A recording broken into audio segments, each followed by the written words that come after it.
নবী নূহ আলাইহিমুস সালামের সন্তান কেন প্লাবনে ডুবে মারা গিয়েছিলেন? নবী নূহ আলাইহিমুস সালাম তার সন্তানকে রক্ষা করতে চেয়েছিলেন, কিন্তু কেন আল্লাহ সুবহানাহু ওয়া তাআলা তাকে রক্ষা করেননি?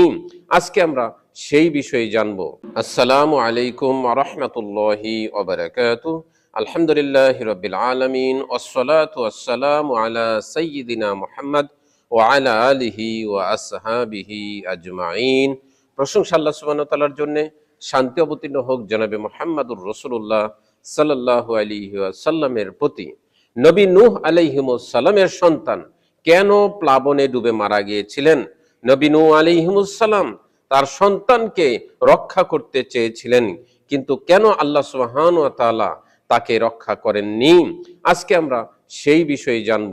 নবী নূহ আলাইহিমুস সালামের ছেলে প্লাবনে ডুবে মারা গিয়েছিল, কিন্তু নবী নূহ আলাইহিমুস সালাম তাকে রক্ষা করতে পারেননি। নবী নূহ আলাইহিমুস সালামের ছেলে একজন নবীর ছেলে হওয়ার পরেও তিনি কেন আল্লাহ সুবহানাহু ওয়া তাআলার শাস্তি থেকে সেদিন বাঁচতে পারেননি? এর উত্তর পবিত্র কোরআনুল কারীমেই রয়েছে।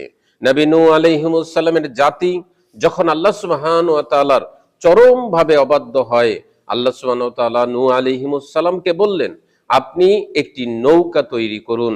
নবী নূহ আলাইহিমুস সালাম একটি নৌকা তৈরি করলেন। আল্লাহ সুবহানাহু ওয়া তাআলা বললেন, ঈমানদারদেরকে আপনার নৌকায় আপনি তুলে নিন। নবী নূহ আলাইহিমুস সালাম ঈমানদারদেরকে নৌকায় তুলে নিলেন। নবী নূহ আলাইহিমুস সালামের এক সন্তান ঈমান আনেননি। যখন প্লাবন শুরু হয়ে গেল, পানি ছুটে আসা শুরু হলো, তখন নবী নূহ আলাইহিমুস সালাম তার ছেলেকে বলেছিলেন, তুমি আমার নৌকায় চলে আসো। আল্লাহ সুবহানাহু ওয়া তাআলা পবিত্র কোরআনুল কারীমের সূরা হুদের 11 নম্বর সূরার 42 নম্বর আয়াতে বলেছেন, ইয়া বুনাইয়া রকাব মাআনা ওয়া লা তাকুম মাআল কাফিরিন। সেদিন নূহ আলাইহিমুস সালাম বলেছিলেন, হে আমার পুত্র, তুমি আমাদের সাথে আরোহণ করো, তুমি কাফেরদের সাথে থেকো না। কিন্তু নবী নূহ আলাইহিমুস সালামের সন্তান সেই দিন অহংকার করেছিল, বলেছিল, আমি এখনই পাহাড়ে চলে যাব, পাহাড় আমাকে এই পানি থেকে রক্ষা করবে। সেদিন নূহ আলাইহিমুস সালাম বলেছিলেন, আজকের দিনে আল্লাহ সুবহানাহু ওয়া তাআলার শাস্তি থেকে, আল্লাহ সুবহানাহু ওয়া তাআলার রাগ থেকে কেউ রক্ষা করতে পারবে না।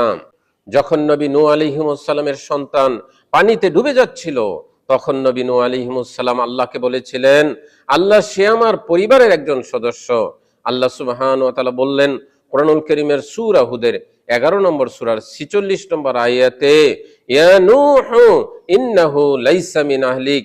হে নূহ, সে তোমার পরিবারের সদস্য নয়, কারণ তার আমল ভালো ছিল না, তার আমল নেক আমল ছিল না। এই ঘটনার দ্বারা প্রমাণিত হয়, বংশের কারণে মানুষ জান্নাতে যেতে পারবে না। মানুষ জান্নাতে যেতে হলে ঈমান আনা জরুরি। নবী নূহ আলাইহিমুস সালামের সন্তান একজন নবীর ছেলে হয়েও আল্লাহ সুবহানাহু ওয়া তাআলার শাস্তি থেকে রক্ষা পাননি ঈমান না আনার কারণে। অথচ অন্যদিকে ফেরাউনের স্ত্রী আসিয়া, তিনি ফেরাউনের স্ত্রী হওয়া সত্ত্বেও ঈমান আনার কারণে তিনি জান্নাতের অধিকারী হয়ে গেছেন। এই ঘটনা আমাদের জন্য শিক্ষা হচ্ছে, ঈমান ছাড়া শুধুমাত্র বংশ পরিচয় কোনো উপকারে আসে না। অহংকার মানুষকে ক্ষতির দিকে নিয়ে যায়। আল্লাহ সুবহানাহু ওয়া তাআলার শাস্তি থেকে কোনো পাহাড়, কোনো শক্তি রক্ষা করতে পারে না। সন্তানদেরকে শুধুমাত্র দুনিয়াবী শিক্ষা নয়, তাদেরকে ঈমানের শিক্ষা দেওয়া সবচাইতে বেশি জরুরি বিষয়।